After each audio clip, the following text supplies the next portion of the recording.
That Zach, thank you so much for being here. Thank you, Antoine. I'm super glad to be here. You graduated from Concordia in 2021 and then joined the Big Four in PwC. You stayed about a year and a half. Can you tell us a bit about your experience at PwC? Mm. Yeah, for sure. Well, I think it's not like anything special.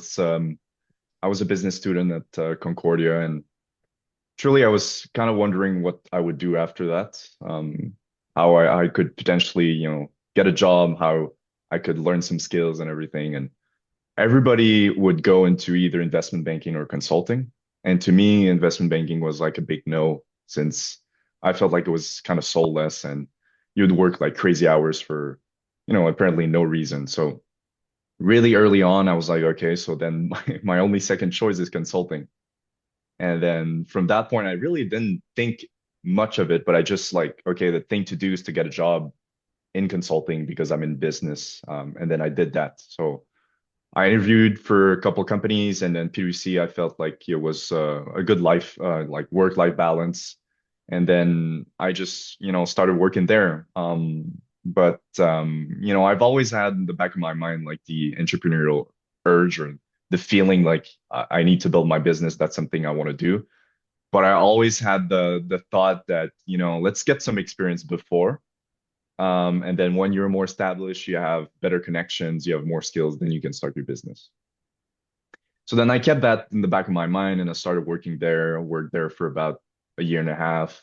And towards the end of it, I was pushing for a promotion and that was my big goal in the company. And then once I got it, I realized like, okay, that's the corporate grind, right? Like you get it and then nothing changes. You don't do anything that is more cool or you don't build stuff that has more impact. So I just felt like really empty at that point.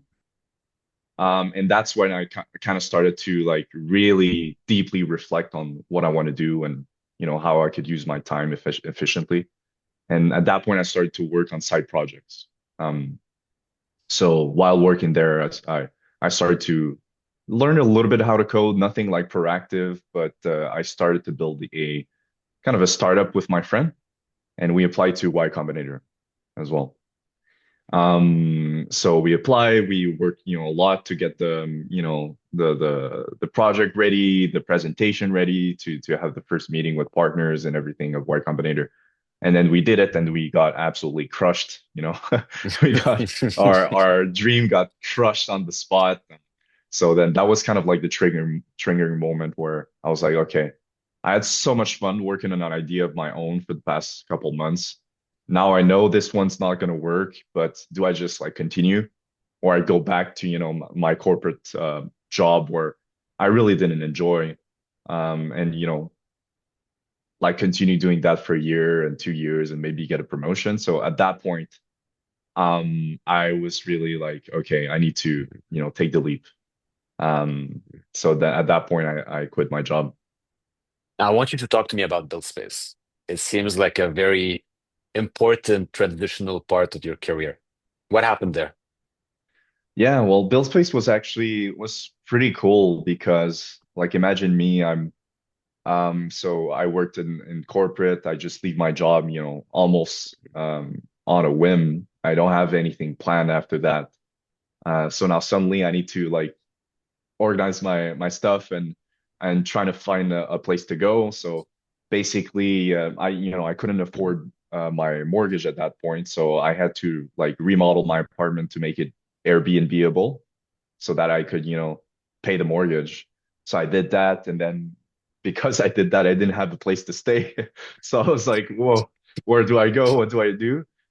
Fortunately, I had like followed people online that would do this whole like nomad founder journey where they would go to Asia where costs are lower and just, build their startup from there. So it's easier to maintain, right? So that's exactly what I did. And while I was in Japan, actually, I discovered this program called Buildspace, and I thought like it's just like a cool program that you apply to, and then if you have a good idea, you get selected and you fly to San Francisco and meet a ton of other like-minded builders, and you have the chance to get some investments in your project as well. So I was like, why not? And at that time, I knew I wanted to build something that was technology based. So I started to learn how to code. I wasn't really good at it, but I started to build projects, little apps. My mentality was to build really fast, to like iterate quickly. So I would build an app in a week or two, launch it on Twitter, see if it works.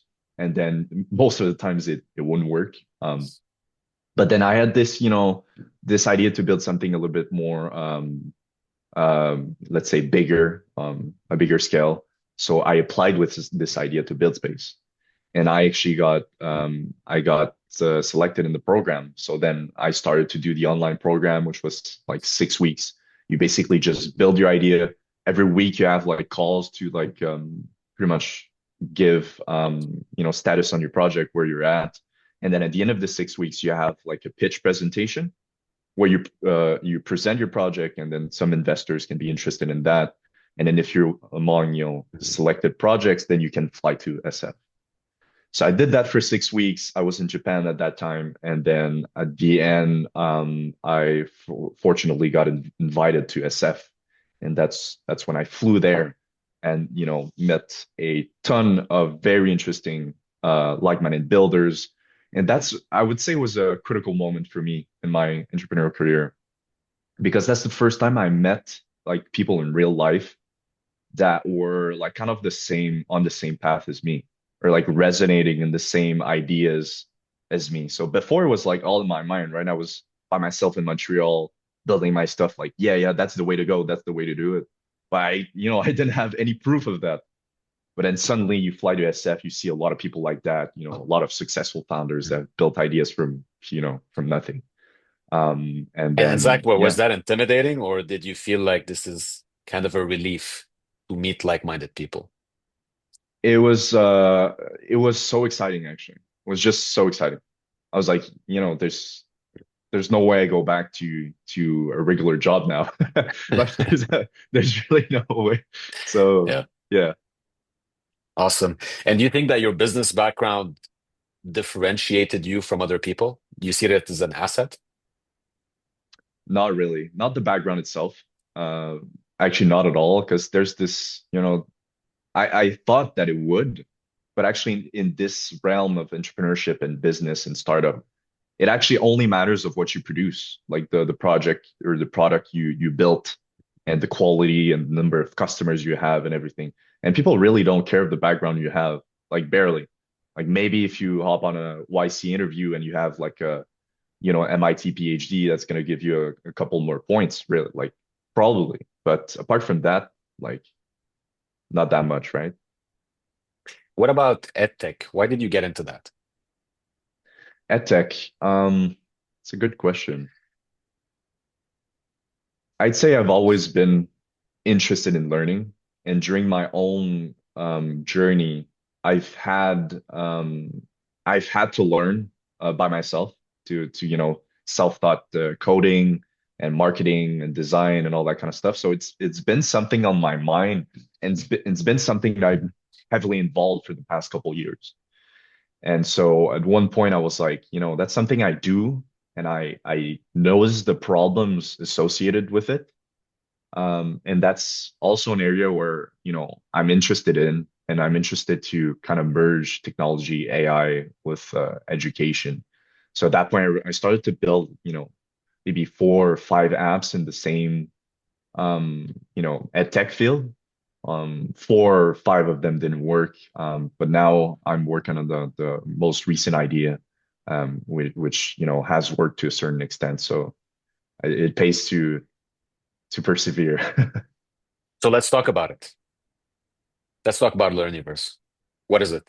What do you do there? Yeah, so Learniverse basically is just a platform that allows course creators, small businesses, and e-learning developers to build like courses using AI, using their internal data. So they basically can, upload PDFs, they can upload, website links and everything, prompt it however they like, and then they can generate an interactive course for their either learners or employees. So very simple idea when you say it like that, but it started. like maybe a year and a half ago with like many different iterations of, and I've pivoted, so many times since then. Um, But it's interesting you say that because typically corporate courses or like these corporate mandatory lessons that you need to take, they are super boring. And they are super boring because they don't change often. It takes time to change yes. them, so they keep them for Mhm. a long time. And you feel like you're trying to fix this problem by giving them the tools to innovate quicker? Yeah, I always felt that as well when I was taking some e-learning when I was working in corporate or even when I was working for myself and like learning for myself. I always felt like the coding lessons or the marketing lessons were really boring and not interactive and not practical. So that was the first part that was the first goal of mine. Let's try to build a platform that creates like fun, interactive courses, um, but like generated in a second based on any topic, right? And are you building this by yourself? Do you have a co-founder? No, by myself. I'm a solo founder. Okay. Have you considered it before? Because I think, if I remember correctly, you said you started something before with someone. And did you have like a Correct. bad experience, or is it just something you want to do by yourself? Mm, it's a good question. I wouldn't say I had a bad experience, but it's a much different game to build a business, with co-founders than building it yourself. I would say, it was a great experience working with my past co-founder. It just didn't work out because, we had different expectations, different visions of it. And then after that, like I just started to build by myself because I wanted to be independent. I didn't want to depend on a co-founder. At that time, I wasn't technical. I couldn't code. So I had a little period of time where I was looking for a co-founder to be actually the technical side of things to build projects with me. But after looking for like a month, 2 months, 3 months, and then you obviously don't find people that you really connect with. Uh, you don't have like an instant fit with. So instead of rushing this part and feeling like you depend on it, I just felt like, I'll just do it by myself. I'll just learn how to code by myself. It has changed quite a bit now because now I operate a whole business by myself, and I feel like, definitely could use some help. But at the same time, AI is getting more powerful every month, and I can automate parts of my business that I couldn't before. So it's like kind of like the the dilemma, I'd say. Mhm. And do you feel like the advancement in AI are complementary to what you're building, or do you fear that at some point it's just going to eat up the company? I'd say it's definitely complementary. I don't think I could, be this productive or build that kind of product by myself if I didn't have that many, tools that would help me. Um, Mhm. so yeah, Mhm. yeah. I don't think on the Mhm. eating it part, I don't think um, AI is going to get really powerful, and I imagine like some agents in the future will be able to automate some verticals, so two verticalized businesses will maybe get eaten up. But my take on it is that there will always have a use case for really well-designed apps that target a niche audience and that have a branding that people trust. So in a world where, building an app is so easy, like what will differentiate one app from another? It's like the trust that you have, the branding, the personal branding that you have. My users know me by name, they know my face, they know everything, so like that's kind of like my take on it, or kind of the direction I'm taking. Mhm. Awesome. And today we see all these new tools popping up left and right. And we got to a point where there are so many of them. So, as someone who iterated and tried different companies, do you do the same with AI tools? Have you tried different ones and For internal constantly on the work, you mean? lookout? Yeah, for the Hmm. like to help you. Yes, constantly. That's something I'm always experimenting Mhm. AI models, which ones are the best for whatever use cases. Always experimenting different, development platforms like Cursor, Windsurf, VS Code, all that kind of stuff. So yeah, I'm always trying to find a better way to work, basically.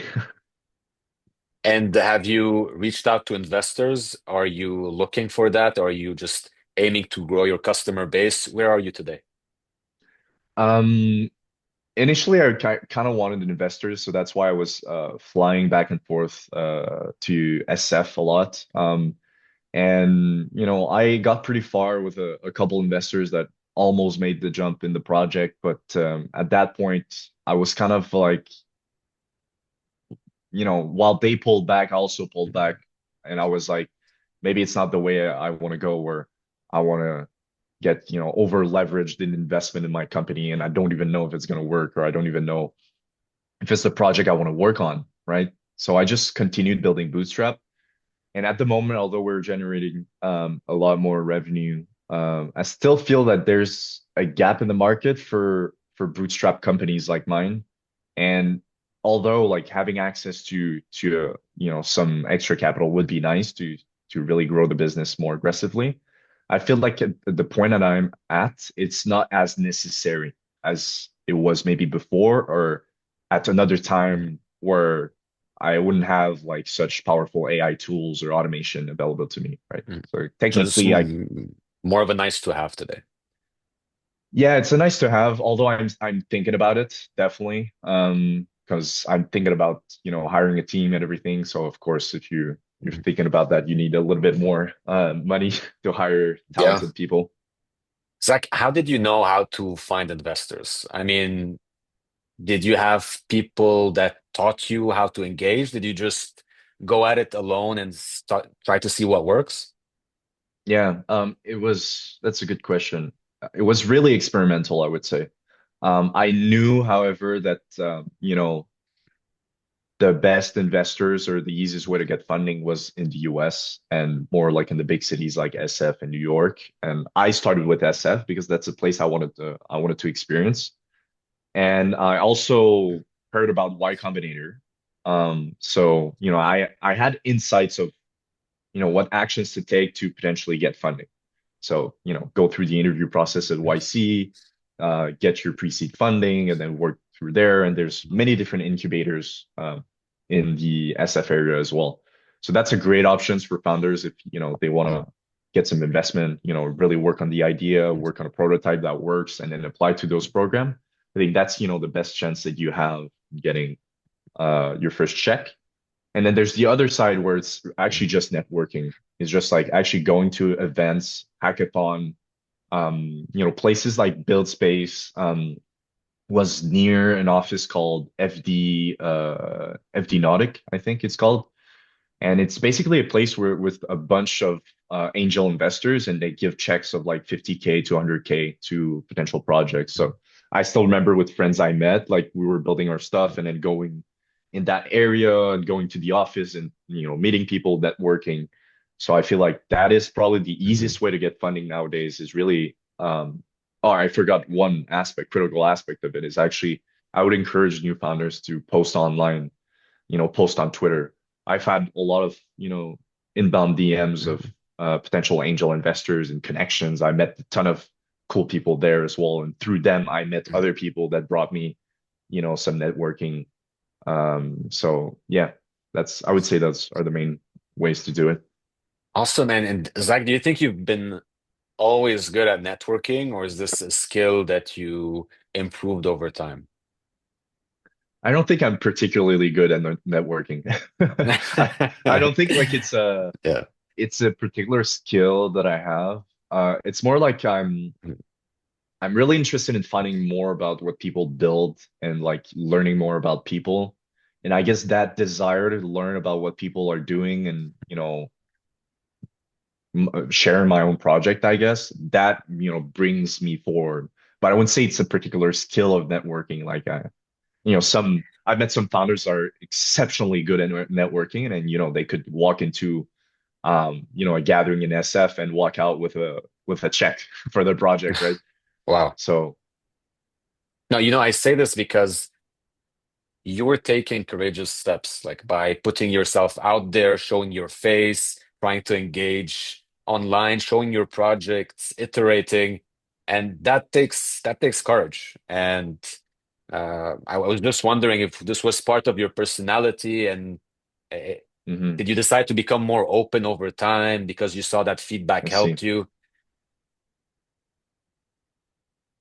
I just viewed it, I guess, as more of a utility. I didn't view it as like that's the natural thing I will do, I want to do. I just viewed it as like it has to be good for my project if I share it online. There's actually no negative aspect to it. It can only be positive. So since I viewed it in a more utility way, that's why I did it to just, kind of maximize the opportunities in a way. In building your company today, what would you say is the most challenging aspect of it? Definitely what to work on. Um, it wasn't a problem I had before when I had less users and less demand, but now that the app actually has, a lot of usage, it's always about selecting what is the highest ROI action or thing you can work on today.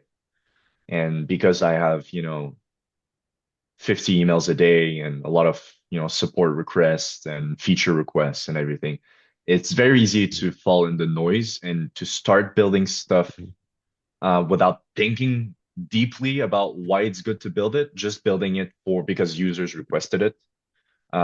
So that's the hardest challenge I have is like really every day working on the most important thing, prioritizing. That's interesting. And Zach, who are the people that you are targeting specifically? You mentioned SaaS companies, but what type of companies should reach out to you? Um, Previously was more like coaches, consultant, and e-learning developers, but now I'm targeting explicitly small businesses and businesses that operate in the e-learning space. So businesses that create a lot of courses, that sell courses to their clients, e-learning agencies, businesses that have to do a lot of mandatory Mhm. compliance. So I have a few of those users, but I want to expand that target segment. I want to focus on them. And do you have international clients, or are they more focused in one geographical area? Yeah, I'd say it's about 40% Mhm. US, it's about 20% Canada and 20% Europe and the rest worldwide. Wow. Zach, you graduated with distinction. You joined the Big Four in consultancies. You started your own company. You iterated. You put your own house on the market. You learned how to code by yourself. You're really like an inspiring story. So for someone who's watching you and has a great idea and wants to leave the corporate world, what would you tell them? I would say take some calculated risks. Um, Maybe don't be as reckless as I was. Like know know what you want, but know what you want not based on what people tell you to do or even what your mind tells you to do, but truly introspect, figure out what your internal compass aligns you towards and go towards that, relentlessly. Don't be stopped by any fears, but also calculate your risk correctly. Like for example, an aspiring founder tells me, I have $1,000 in my bank account. Should I just, quit my job and, build startups like that? I would probably say, like think about a plan, a more robust plan, and then execute it. But very important on the execution part. Execute it fast, execute it relentlessly, and be courageous for when the time comes to take the leap to just take it. My final question to you, Zach. Do you have like some kind of a support system throughout all of this, all of these different challenges? Are there people around you that helped you out and then kept you motivated, or is it just you? I think it would be a lie to say that I don't have people like that. So I'm definitely incredibly grateful for my family, for my brother, for my friends, for my girlfriend, and everybody. Um, just having them in my life, it's kind of like an aspect where every day you wake up, even if your project doesn't work, you're just incredibly grateful to have them in your life, so that it keeps you going. But I would be lying if I would say that, only having that support system is enough to keep you going sometimes in this path, because sometimes it's extremely hard. Your project doesn't work, hasn't been working for a year, and you really look like you're going nowhere. You're doing nothing while your friends or people are getting promotions or earning a lot of money, and you're trying to, basically eat ramen to sustain, right? So the challenge is really there, but just waking up every day and focusing on the day ahead without overthinking. Like, thank you so much for this. I really enjoyed this conversation. Thank you, Antoine.